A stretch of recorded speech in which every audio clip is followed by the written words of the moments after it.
turimo imyaka 22 ishize nicyo gihe yabyaye.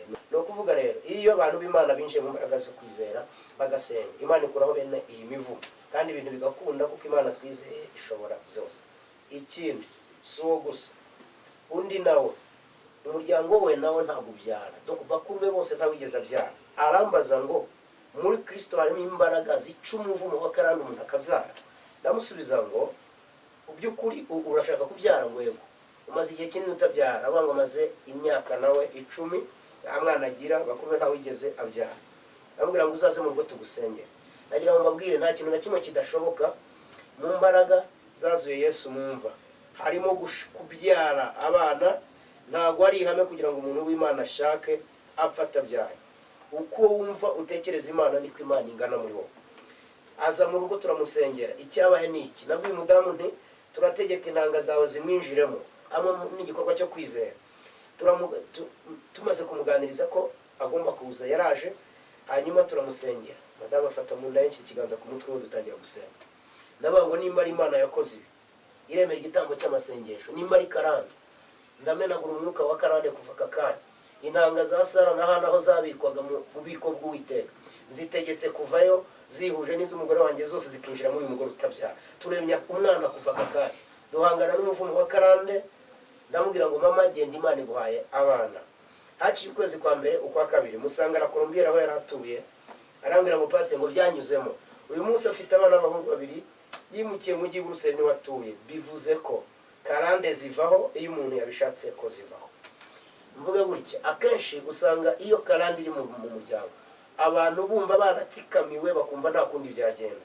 Nta muganga ukuraho karande, nta muntu wize menshi ubikuraho, ariko iyo winjiye muri Yesu ugakizwa ukakira Yesu mu buzima bwawe, Yesu akora igitangaza cyo guhindura bwa mbere umutima wawe, kabiri kugarura ibyawe wanyazwe. Uyu muvumo wa karande ugacika ukava mu nzira, igitangaza cy'Imana kigakoreka.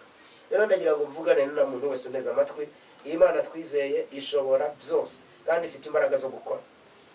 Hari biba byaragiye bikorwa biturutse mu bintu bijyana no guterekera, ukabona bafashe inka barayibaze bakayiterekeraho bakavuga amagambo banayasubiramo, kuko muzeho yabikoraga numva akavuga ngo mubyeyi nyirayo nyogokuru sogokuruza, no kuvuga nawe yitwaga Misure akamuvugamo numva ngo abana banyimuha amahoro. Ubwo izo mbaraga badushyiramo nizo zigenda zangiza ubuzima bwacu, kuko bari guterekera bapfuye mu buryo bwo gusenga ibigirwamana. Ariko iyo umaze gukizwa uratura. Niba uzi ko babaga ntabwo bakayishyira hariya bakavuga ngo iyi ni nka duhaye abakurambere. Iyo ukijijwe nawe ufata inka yawe ukayitanga, ukayijyana mu rusengero kuko ati iyi ni inka nanze nk'ituro ryo kwihumanura, uko bamumanisha ibyo baterekereje byose nubwo nkijijwe. Hanyuma inka zawe ukazimurikira Yesu akaba ari uzibamo. Uwo mwuka ukenyura inka ntiwongera kugaruka. Abo badayimoni bakugendagaho barahagarara kubera ko wafashe ibyawe bishyira muri Yesu neza. Hanyuma niyo mpamvu urya mugore wo muri Luka 5:12 yaravutse afite ububembe. Donc wabo nabo bagiraga ibintu byo kubemba ugasanga nuko bameze.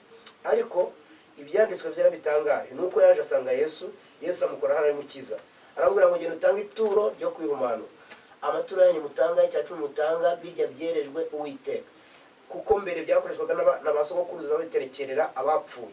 Uyu munsi tubihereza umwami Imana bikezwa tugahabwa umugisha kubera ko twamaze gucungurwa n'amaraso ye.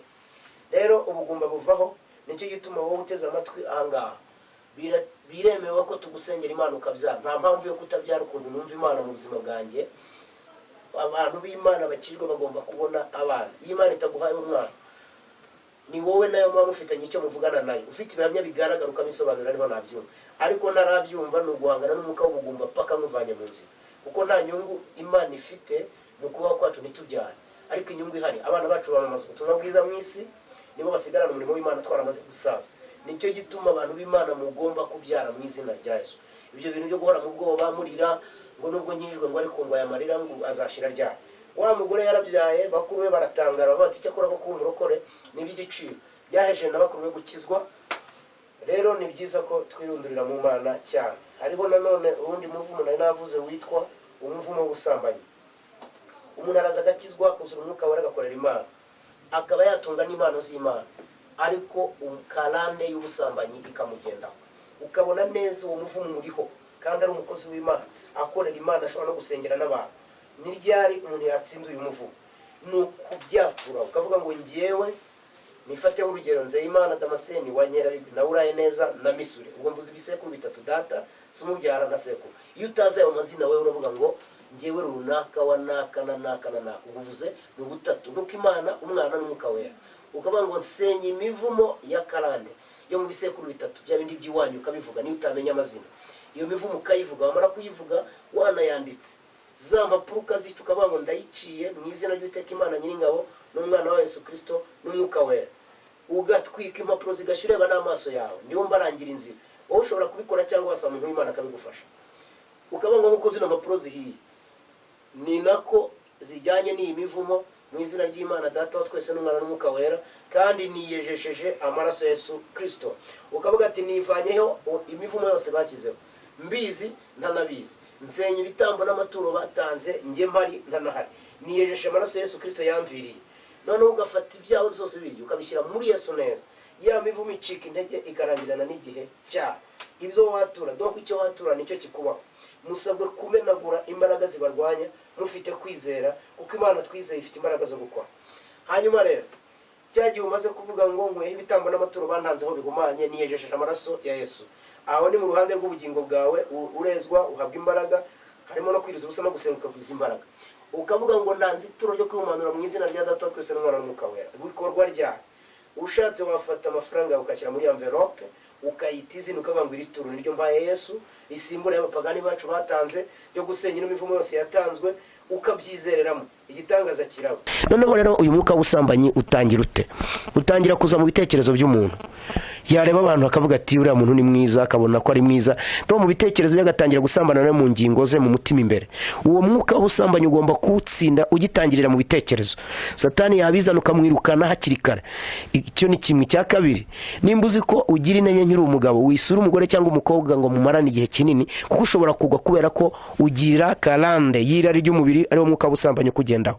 Uyu mwuka w'ubusambanyi ufite imbaraga n'uwagushije Dawidi. Uyu munsi aramutse ariho none mu itorero ryacu tuba twaramuhagaritse kera.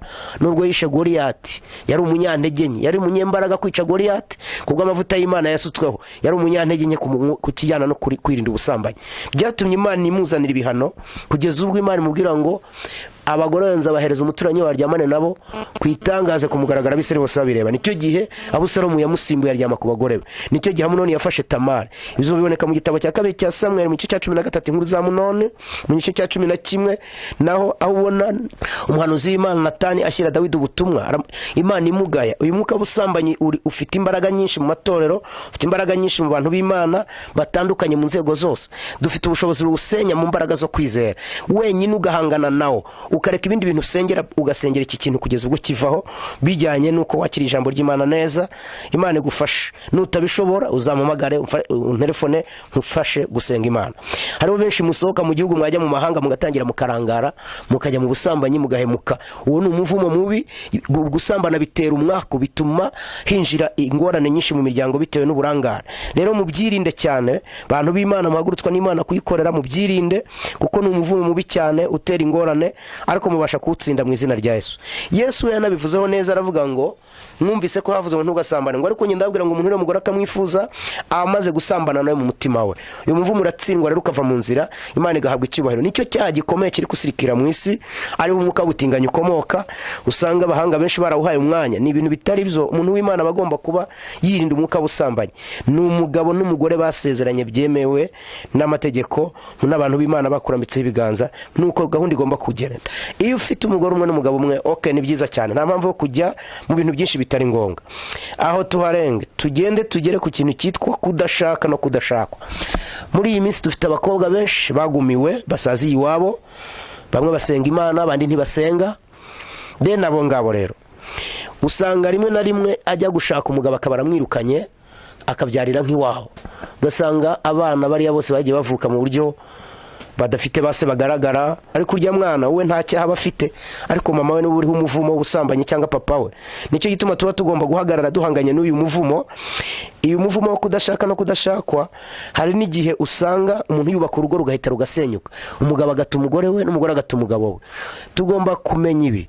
Satani abikorera kugira ngo asenye zino ngo hari umudayimoni ushinzwe gusenya ingo z'igitsina gore n'ushinzwe gusenya iz'igitsina gabo. Kuko twe nta burenganzira twari tubifitiye na gatoya, twari twaramaze gucirwa iteka ryo gupfa.